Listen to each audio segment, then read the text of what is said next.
हाय दोस्तों। लुसेंट के आज के इस चैप्टर में हम पढ़ेंगे गुप्त काल के बारे में, जो 319 ईस्वी से लेकर के 540 ईस्वी तक के बीच इसका शासनकाल निर्धारित होता है। इसमें आपको गुप्त युग से संबंधित प्रमुख प्रश्नों के बारे में जानने को मिलेगा। तो आइए इसको हम शुरू करते हैं।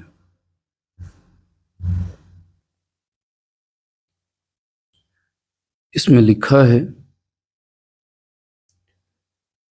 सबसे पहला प्रश्न, गुप्त वंश का संस्थापक कौन था? श्रीगुप्त। गुप्त वंश का संस्थापक श्रीगुप्त था। नेक्स्ट क्वेश्चन, गुप्त किसके सामंत थे?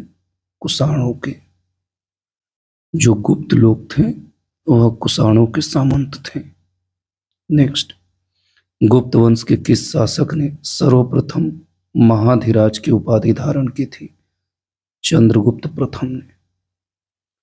चंद्रगुप्त प्रथम ने सबसे पहले महाधिराज की उपाधि धारण की थी। नेक्स्ट क्वेश्चन, इसमें दो सूची दी गई है, इसको मिलान करना है। प्रयाग या इलाहाबाद प्रशस्ति अभिलेख समुद्रगुप्त से जुड़ा हुआ है। विल्सण स्तंभ लेख कुमारगुप्त, भीतरी स्तंभ लेख स्कंदगुप्त और मंदसौर लेख बंधुवर्मन से। नेक्स्ट क्वेश्चन, गुप्त शासन के दौरान निम्न में से ऐसा व्यक्ति कौन था जो एक महान खगोल विज्ञानी और गणितज्ञ था? आर्यभट्ट। आर्यभट्ट जो थे वह खगोल विज्ञानी भी थे और गणितज्ञ भी थे। अगला प्रश्न है, गुप्त शासकों की सरकारी या दरबारी भाषा क्या होती थी? संस्कृत। नेक्स्ट, इतिहासकार V.A. स्मिथ ने किसकी विजयों से प्रभावित होकर उसे भारत का नेपोलियन कहकर पुकारा था? समुद्रगुप्त की विजयों से प्रभावित होकर। यह प्रश्न काफी इंपॉर्टेंट है। आप देख सकते हैं कि SSC, RRB, UPPCS, CGPCS और BPSC में आया हुआ है। अन्य कई परीक्षाओं में यह प्रश्न जो है पूछता है। अगला प्रश्न है, गुप्त वंश का वह राजा कौन था जिसने हूणों को भारत पर आक्रमण करने से रोका था? स्कंदगुप्त। स्कंदगुप्त ने हूणों को भारत पर आक्रमण करने से रोका था। नेक्स्ट, गुप्त राजवंश किस लिए प्रसिद्ध था? कला एवं स्थापत्य के लिए। अगला प्रश्न, अजंता कलाकृतियां किससे संबंधित हैं? गुप्त काल से। जो अजंता गुफा के अंतर्गत कलाकृतियां हैं वह गुप्त युग से संबंधित हैं। नेक्स्ट क्वेश्चन, कुछ विद्वानों के अनुसार कवि कालिदास किसके राजकवि थे? चंद्रगुप्त द्वितीय, विक्रमादित्य के। चंद्रगुप्त द्वितीय या विक्रमादित्य के। नेक्स्ट क्वेश्चन है, अजंता चित्रकारी का विषय वस्तु निम्नलिखित में से किससे संबंधित है? बौद्ध धर्म से। नेक्स्ट, उत्तर गुप्त युग में जो विश्वविद्यालय प्रसिद्ध हुआ वह कौन सा था? नालंदा। नेक्स्ट, एरण अभिलेख का संबंध किस शासक से है? भानुगुप्त से। इसी अभिलेख में सती प्रथा का साक्ष्य मिलता है। नेक्स्ट, फाहियान किसके शासनकाल में भारत आया था? चंद्रगुप्त द्वितीय के। नेक्स्ट क्वेश्चन है, भारतीय संस्कृति का स्वर्ण युग या गोल्डन एज किस काल को कहा जाता है? गुप्त काल को। अगला प्रश्न, फाहियान कहाँ का निवासी था? चीन का। नेक्स्ट, सेतुबंध का रचनाकार प्रवरसेन द्वितीय किस वंश का शासक था? वाकाटक वंश का। नेक्स्ट, किस गुप्तकालीन शासक को कविराज कहा गया है? समुद्रगुप्त को। समुद्रगुप्त को कविराज के नाम से जानते हैं। अगला क्वेश्चन है, स्कंदगुप्त को किस स्तंभ लेख में सक्रोपम कहा गया है? कहोम स्तंभ लेख में। नेक्स्ट, श्रीलंका के राजा मेघवर्मन ने किस स्थान पर भगवान बुद्ध का मंदिर बनवाने के लिए समुद्रगुप्त से अनुमति मांगी थी? बोधगया में। श्रीलंका के राजा जो मेघवर्मन थे, उन्होंने बोधगया में भगवान बुद्ध का मंदिर बनाने के लिए समुद्रगुप्त से अनुमति मांगी थी।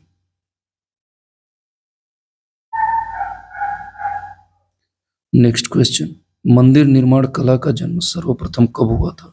गुप्त काल में। नेक्स्ट, चंद्रगुप्त द्वितीय ने विक्रमादित्य की उपाधि कब धारण की थी? शकों का उन्मूलन करने के बाद। जब चंद्रगुप्त ने शकों को खत्म कर दिया, तब उन्होंने विक्रमादित्य की उपाधि धारण की थी। नेक्स्ट, गुप्त काल के सर्वाधिक लोकप्रिय देवता कौन थे? विष्णु। अगला प्रश्न, चंद्रगुप्त द्वितीय ने अपनी किस विजय की खुशी में चांदी के विशेष सिक्के जारी किए थे शकों को पराजित करने के बाद? जब चंद्रगुप्त द्वितीय ने शकों को पराजित कर दिया, तो एक विशेष प्रकार के चांदी के सिक्के जारी किए थे।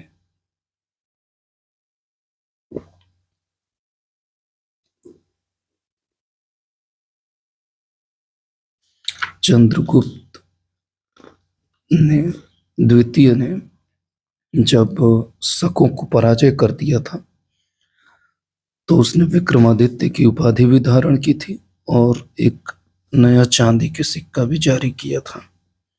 अगला प्रश्न है, मेहरौली दिल्ली स्थित लौह स्तंभ का निर्माण किस सदी में हुआ था? चतुर्थ सदी में। नेक्स्ट, फाहियान और वेनसांग ने किसके राज्यों को देखा था? फाहियान ने चंद्रगुप्त विक्रमादित्य के और वेनसांग ने हर्षवर्धन के। अगला प्रश्न, धन्वंतरी कौन थे? चंद्रगुप्त विक्रमादित्य के दरबार के 9 रत्नों में से एक, जो कि प्रसिद्ध चिकित्सक भी थे। इससे संबंधित एक पिक्चर भी, अगर उसको देखेंगे तो आप जान लेंगे। बिंबिसारा नाम से एक पिक्चर है यूट्यूब पर, आप जाकर के उसको देख सकते हैं। अगला क्वेश्चन है, गुप्तकालीन शासन प्रणाली किस प्रकार की थी? राजतंत्रात्मक। नेक्स्ट, फाहियान द्वारा रचित ग्रंथों को फोकुंकी में निम्न में से किसका विवरण नहीं मिलता है? बौद्ध धर्म के सिद्धांतों का। बौद्ध धर्म के सिद्धांतों का विवरण नहीं मिलता, जबकि बौद्ध राज्यों का, गौतम बुद्ध के उपदेशों का और बौद्ध मंदिरों, स्तूपों एवं विहारों का विवरण मिलता है। नेक्स्ट, गुप्त स्थापत्य कला का सर्वोत्कृष्ट मंदिर निम्न में से कौन है? देवगढ़ का दशावतार मंदिर। अगला प्रश्न, अजंता की गुफाओं में किन गुफाओं का निर्माण गुप्त काल में हुआ? 16, 17 और 19 नंबर की गुफाओं का। 16, 17 और 19। नेक्स्ट, अमरकोश के लेखक अमर सिंह किस शासक के दरबार से जुड़े थे? चंद्रगुप्त द्वितीय के। नेक्स्ट, गुप्त वंश 319 से 320 को प्रारंभ करने का श्रेय किसे दिया जाता है? गुप्त संवत को प्रारंभ करने का श्रेय किसे दिया जाता है? चंद्रगुप्त प्रथम को। नेक्स्ट, चंद्रगुप्त प्रथम ने गुप्त संवत का प्रारंभ किस उपलक्ष्य में किया था? अपने राज्यारोहण के स्मारक के उपलक्ष्य में। अगला प्रश्न है, प्रयाग प्रशस्ति अभिलेख का लेखक हरिसेन किस शासक का दरबारी कवि था? समुद्रगुप्त का। नेक्स्ट, गुप्त काल को प्राचीन भारत का क्लासिकल युग क्यों कहा जाता है? कला एवं साहित्य के क्षेत्र के अपने चरमोत्कर्ष पर पहुंचने के कारण। अगला प्रश्न, सारनाथ के धमेक स्तूप का निर्माण किस काल में हुआ था? गुप्त काल में। नेक्स्ट, गुप्त काल के सोने की मुद्रा को क्या कहा जाता था? दिनार। नेक्स्ट, कुमार संभव महाकाव्य किस कवि ने लिखा है? कालिदास ने। अगला प्रश्न, नालंदा विश्वविद्यालय की स्थापना का युग कौन सा है? गुप्त युग। गुप्त युग में नालंदा विश्वविद्यालय स्थापित किया गया था। नालंदा विश्वविद्यालय की स्थापना का जो युग है वह गुप्त युग है। अगला प्रश्न है, गुप्त युग में भू राजस्व की दर क्या होती थी? उपज का छठा भाग। नेक्स्ट, नागरिकों या नगरों का क्रमिक पतन किस काल की एक महत्वपूर्ण विशेषता थी? गुप्त काल की। नेक्स्ट, किस वंश के शासकों ने मंदिरों एवं ब्राह्मणों को सबसे अधिक ग्राम अनुदान में दिया था? गुप्त वंश ने। अगला प्रश्न है, दिल्ली के मेहरौली के कुवत उल इस्लाम मस्जिद के प्रांगण में स्थित प्रसिद्ध लौह स्तंभ किसकी स्मृति में बना है? चंद्र की। बहुत विद्वान ऐसा मानते हैं कि इस चंद्र से चंद्रगुप्त का अर्थ है। नेक्स्ट, कालिदास द्वारा रचित मालविका का अग्निमित्र नाटक का नायक कौन था? अग्निमित्र। नेक्स्ट, समुद्रगुप्त की सैनिक उपलब्धियों का वर्णन उसके किस अभिलेख में उपलब्ध है? प्रयाग प्रशस्ति अभिलेख में। अगला प्रश्न है, निम्न में से किस काल में स्त्रियों की पुरुषों से बराबरी थी? गुप्त काल में। नेक्स्ट, कौन सा राजवंश हूणों के आक्रमण से अत्यंत विचलित हुआ था? गुप्त राजवंश हूणों के आक्रमण से अत्यंत विचलित हुआ था। अगला प्रश्न, निम्नलिखित में से कौन सा नाटक कालिदास ने नहीं लिखा? जानकी हरण, जबकि मालविका अग्निमित्र, विक्रमोर्वशीयम और अभिज्ञान शाकुंतलम ये 3 नाटक कालिदास ने लिखा है। अगला प्रश्न, अजंता गुफाओं के सरीखी यानी कि जैसी गुफाएं मध्य प्रदेश में कहाँ है? बाघ की गुफाएं या धार। नेक्स्ट, गुप्त वंश ने किस अवधि से किस अवधि के बीच शासन किया? 319 से 500 ईस्वी के बीच। अगला प्रश्न है, बाल विवाह की प्रथा किस काल में आरंभ हुई थी? गुप्त काल में। नेक्स्ट, सोने के सर्वाधिक सिक्के किस काल में जारी किए गए? गुप्त काल में। नेक्स्ट, यूरोपीय भाषा में अनुदित या अनुवादित प्रथम भारतीय ग्रंथ कौन सा है? अभिज्ञान शाकुंतलम। नेक्स्ट क्वेश्चन, सती प्रथा का पहला उल्लेख कहाँ से मिलता है? एरण अभिलेख से। भानुगुप्त शासक से संबंधित है। अगला प्रश्न है कि गुप्त वंश के निम्नलिखित शासकों को क्रम से बताइए। तो ये जैसे दिया है उसी तरह से क्रम है, चंद्रगुप्त, समुद्रगुप्त, चंद्रगुप्त द्वितीय, कुमारगुप्त और स्कंदगुप्त ये शासक क्रम से हैं। चंद्रगुप्त प्रथम, समुद्रगुप्त, चंद्रगुप्त द्वितीय, कुमारगुप्त और स्कंदगुप्त।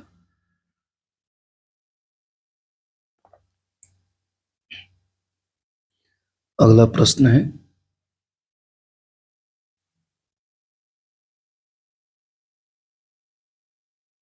गुप्तकालीन सिक्कों का सबसे बड़ा ढेर कहाँ से प्राप्त हुआ है? वयाना, भरतपुर से। नेक्स्ट, किस गुप्त शासक को नालंदा विश्वविद्यालय का संस्थापक माना जाता है? कुमारगुप्त प्रथम को। अगले प्रश्न में कथन और कारण 2 तथ्य दिए गए हैं। इसमें प्राचीन भारत में सामंती व्यवस्था जो फ्यूडल सिस्टम का अभ्युदय सैनिक अभियानों में देखा जा सकता है, सही है। गुप्त काल में सामंती व्यवस्था का पर्याप्त विस्तार हुआ, यह भी सही है। लेकिन दोनों स्टेटमेंट को पढ़ने से लगता है स्टेटमेंट तो सही है, लेकिन इसका स्पष्टीकरण जो है दोनों तथ्यों को मिलाता नहीं है, इसलिए स्पष्टीकरण गलत है। नेक्स्ट क्वेश्चन, गुप्त काल में उत्तर भारतीय व्यापार निम्नलिखित किस एक पतन से संचालित होता था? ताम्रलिप्ति से। नेक्स्ट, गुप्त शासकों द्वारा जारी किए गए चांदी के सिक्के क्या कहलाते थे? रूपक। अगले प्रश्न में सूची 1 और 2 का मिलान करना है। विशाख दत्त क्या थे? नाटक, वराहमिहिर, खगोल विज्ञान, चरक, चिकित्सा और ब्रह्मगुप्त गणित से संबंधित है। अगला क्वेश्चन है, चंद्रगुप्त द्वितीय के काल में विद्या, कला व साहित्य का महान केंद्र कौन सा था? उज्जैन। नेक्स्ट, कालिदास की किस कृति की गिनती विश्व की 100 प्रसिद्ध साहित्यिक कृतियों में होती है? अभिज्ञान शाकुंतलम की। नेक्स्ट, वर्तमान गणित में दशमलव प्रणाली आविष्कार का श्रेय निम्न में से किस युग को है? गुप्त युग को। नेक्स्ट, निम्न में से कौन सा गुप्त वंश के पतन का कारण नहीं था? सत्ता के नियंत्रण के लिए आंतरिक कला यह पतन का कारण नहीं था, जबकि गुप्त वंश के जो पतन का कारण था, स्कंदगुप्त के बाद केंद्र की शक्तियों का दुर्बल होना, होड़ों का आक्रमण और प्रांतीय शासकों का विद्रोह। इन 3 कारणों से गुप्त वंश जो है कमजोर होता चला गया, यानी कि उनकी शासन प्रणाली कमजोर होती चली गई। अगला प्रश्न, निम्नलिखित में किस गुप्त शासक ने अपने सिक्कों पर अपने को वीणा बजाते हुए आकृति में अंकित करवाया है? समुद्रगुप्त ने। नेक्स्ट, वह प्रथम भारतीय विद्वान कौन था जिसने गणित को एक पृथक विषय के रूप में स्थापित कर दिया? आर्यभट्ट ने। अगला प्रश्न, गुप्तकालीन पुस्तक नवनीतकम का संबंध किस क्षेत्र से है? चिकित्सा से। नवनीतकम का जो संबंध है वह चिकित्सा से है। अगला प्रश्न है,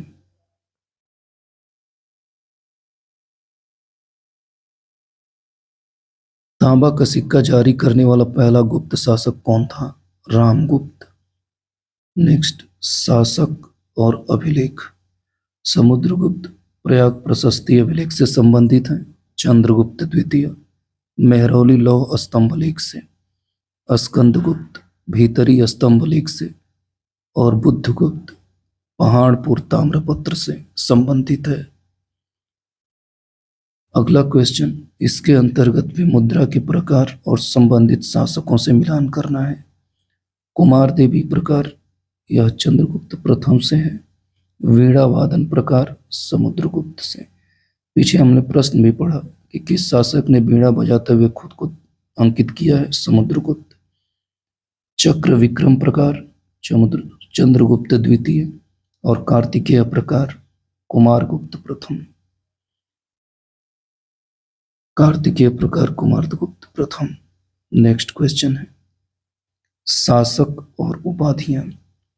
चंद्रगुप्त प्रथम ने महाधिराज की उपाधि धारण की थी, समुद्रगुप्त ने अश्वमेध पराक्रम की, चंद्रगुप्त द्वितीय ने परम भागवत की और स्कंदगुप्त ने सक्रोपम की उपाधि धारण की थी। नेक्स्ट, शासक और उनकी पत्नियां। चंद्रगुप्त प्रथम की पत्नी कुमार देवी लिच्छवी, रामगुप्त की ध्रुव देवी, समुद्रगुप्त की दत्ता देवी और रुद्रसेन द्वितीय की प्रभावती गुप्त। रुद्रसेन द्वितीय की पत्नी का नाम प्रभावती गुप्त था।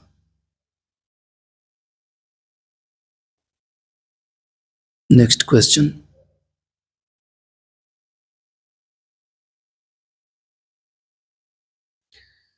अगला प्रश्न है, किस गुप्त शासक ने दक्षिणापथ में स्थित 12 राज्यों पर धर्म विजय की? समुद्रगुप्त ने। नेक्स्ट, सर्वराजोच्छेता यानी कि सभी राजाओं को उखाड़ फेंकने वाला की उपाधि किसने धारण की थी? समुद्रगुप्त ने। नेक्स्ट, किसने अंतिम शक शासक रुद्र सिंह तृतीय को पराजित कर और उसकी हत्या कर शकों का अंतिम रूप से उन्मूलन किया था? चंद्रगुप्त द्वितीय ने। नेक्स्ट क्वेश्चन, इसमें मिलान करना है रचनाकार और उनकी रचनाओं का। इसमें पहला दिया है आर्यभट्ट। आर्यभट्ट की रचना का नाम है आर्यभट्टीय। धन्वंतरि ने नवनीतकम पुस्तक लिखा, ब्रह्मगुप्त ने ब्रह्म सिद्धांत और वराहमिहिर ने पंच सिद्धांतिका। ये जो है प्रमुख रचनाकार, प्रमुख रचनाओं के नाम हैं। हम आगे बढ़ते हैं।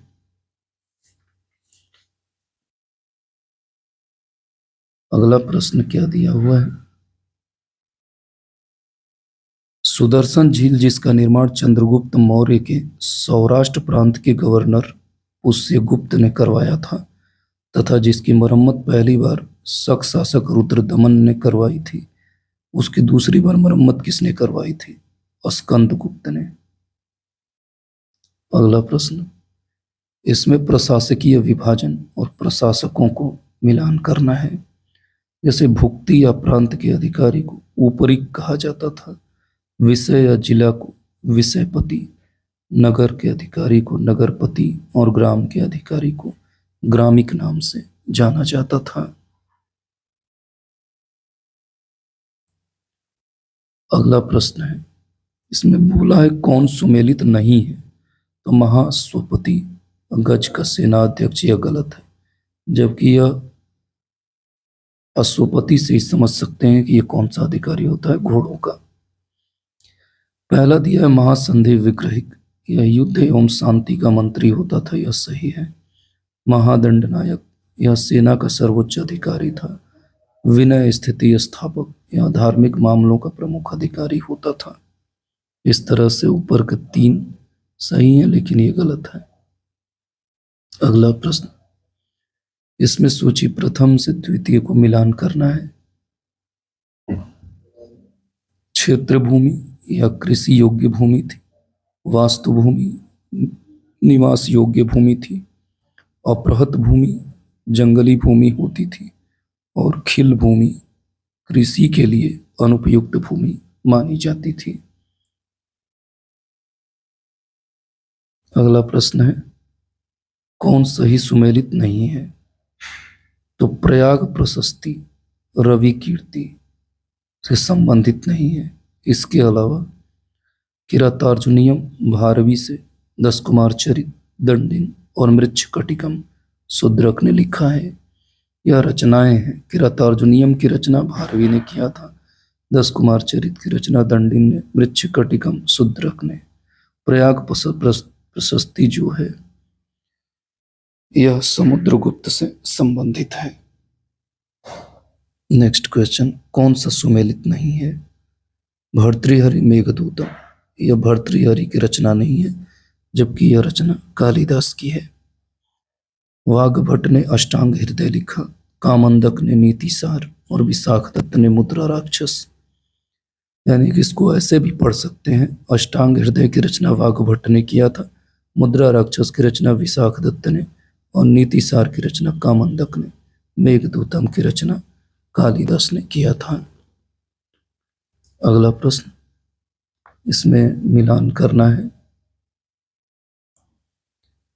श्रेष्ठी साहूकार होते थे, सार्थवा व्यापारी को कहा जाता था, कुलिक यह शिल्पी कारीगर होते थे, और कायस्थ लेखक हुआ करते थे।